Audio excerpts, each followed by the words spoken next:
Opposition leader और Congress MP Rahul Gandhi एक बार फिर से अपने बयानों को लेकर सुर्खियों में हैं। महाराष्ट्र में गुज़िश्ता साल हुए असेंबली इलेक्शन में धांधली के इल्जामात को इलेक्शन कमीशन ने खारिज कर दिया है, तो बीजेपी ने पलटवार किया है। बिहार चुनाव से पहले इस इल्जामात की सियासत के अलग ही मायने निकाले जा रहे हैं। रिपोर्ट देखिए।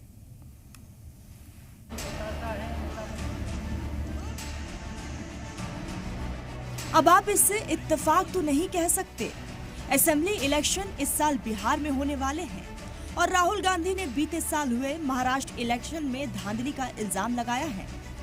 लोकसभा में ऑपोजिशन लीडर इस बात को अच्छी तरह से समझते हैं कि इलेक्शन कमीशन या बीजेपी को घेरने या इसी बहाने आवाम का ध्यान खींचने का इससे अच्छा मौका कोई और नहीं हो सकता।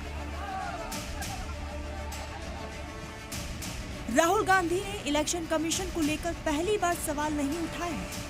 उनकी बात बाद में, पहले महाराष्ट्र के देवेंद्र फडणवीस को सुनिए। किस शायराना अंदाज में कांग्रेस पार्टी की तरफ से लगाए एक बड़े इल्जाम को हवा में उड़ा दिया। राहुल जी को इतना ही कहना चाहूंगा कि ताउम्र राहुल जी आप यही गलती करते रहे, धूल चेहरे पर थी और आईना पूछते रहे। राहुल गांधी को जवाब देने वाले देवेंद्र फडणवीस अकेले नहीं हैं।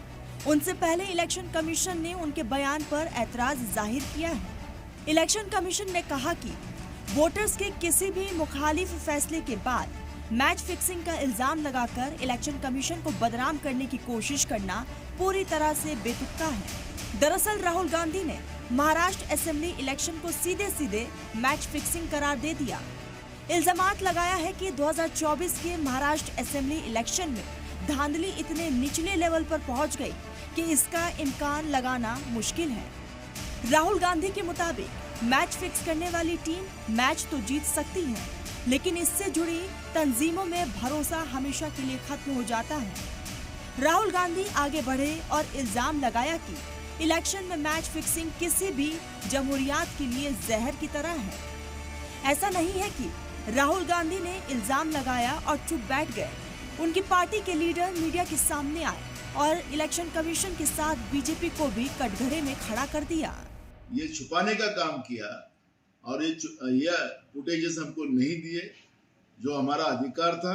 इसका मतलब ही है कि बीजेपी और चुनाव आयोग का मैच फिक्सिंग है और महाराष्ट्र में लोकतांत्रिक व्यवस्था का मर्डर करने का काम ये बीजेपी और चुनाव आयोग ने किया है। ये सवाल हम बार बार करेंगे। हमने माननीय सुप्रीम कोर्ट में भी इसकी दस्तक दी है। यानी कांग्रेस की ये लड़ाई थमने वाली नहीं है। इलेक्शन कमीशन पर सवाल उठाना आसान नहीं है, इसीलिए कोर्ट में लड़ने की भी तैयारी है। महाराष्ट्र इलेक्शन पीछे छूट चुका है, लेकिन अब बारी बिहार की है।